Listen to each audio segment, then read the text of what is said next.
Alright, ang i-share ko naman sa inyo ay ang 416 na counter move. Okay. Nagkaroon ng trick shot dito mga bossing. Laro sa Brazil. So, i-share ko sa inyo. Maganda yung kanyang naging trick shot. Tumira dito. 115. Yun, 416. Sinubuan dito kumain. Yun ang kanyang pinili eh. Dito umatake, tinakpan.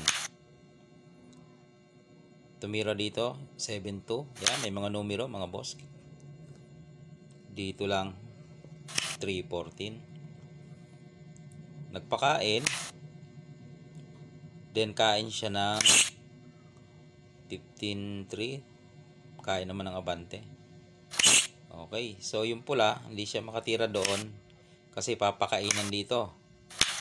Madadamaan siya mga boss. Ayun. Balik lang natin ha. So hindi siya makaporma doon. Ang ginawa niya, dito muna siya. Okay. Yung itim naman, tumira ng 5-4. Dito na mga bossing. Saka ngayon, pumasok. Ayan. Diyan na magkakaroon ng trick shot mga bossing. Okay.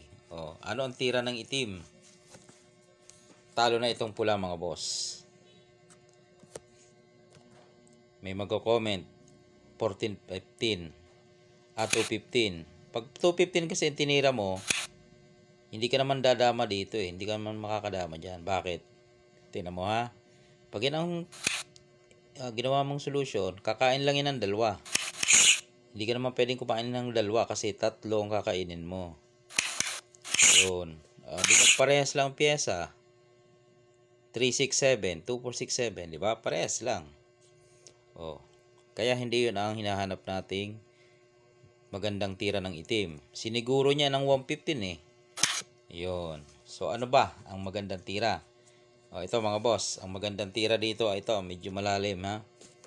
Ito. Yan. Bakit yan? May purpose kasi yan. Kakain syempre. Yan. Tapos sasabay mo dito. Hindi na naman pwedeng isang kainin mo kasi meron na namang dalawa. Ayun no. Kain ka ng 3, bagsak mo sa 1. Yan. Okay. Sasabay ka ngayon dito. Hindi na naman pwedeng kainin niya ang isa. Kasi mayroong dalawang kain na naman. Obligado ang dos. Yan o. Di ikaw naman ang kakain ngayon. 1, 2, 3, 4, 5. 5 yan. Ang bagsak mo ay sa 9. Dama ka. Okay. Ayun. Pag ito ay idinama, papakain mo lang. Okay na. Kain. Panalo mga boss. Pag doon naman kumain, kainin mong dalawa. Pagkain niya, wala na rin yan. Talo na rin. Okay. Pag hindi naman idinama at sumabay, kainin mong dalawa, lalo nang nalugi. Ayun, magandang tirada mga bossing. Na-share ko lang kasi maganda yung kanyang tricks o yung lance. No? Hindi mo akalain pasok na pala. Kasi siniguro eh, pasok na pala mga bossing. Dapat hindi siya tumira doon Dapat dito na lang siya. Kaya lang lugi naman ang isa mga boss. Lugi naman Wala din talaga. Doon talaga siya mapapasok. Paano kaya kung dito? Iipitin mo naman. Hindi naman siya makaporma ulit doon kasi pakainan mo. Tama ba? Papakainan mo. Tapos dama ka doon. Yun. Paano yun? Dito siya. Papasukin mo na yung gitna. Ayun, hanggang sa maipit-ipit na siya. Ayun lang na-share ko mga bossing. Ang isang magandang tricks. Laro yan sa Brazil.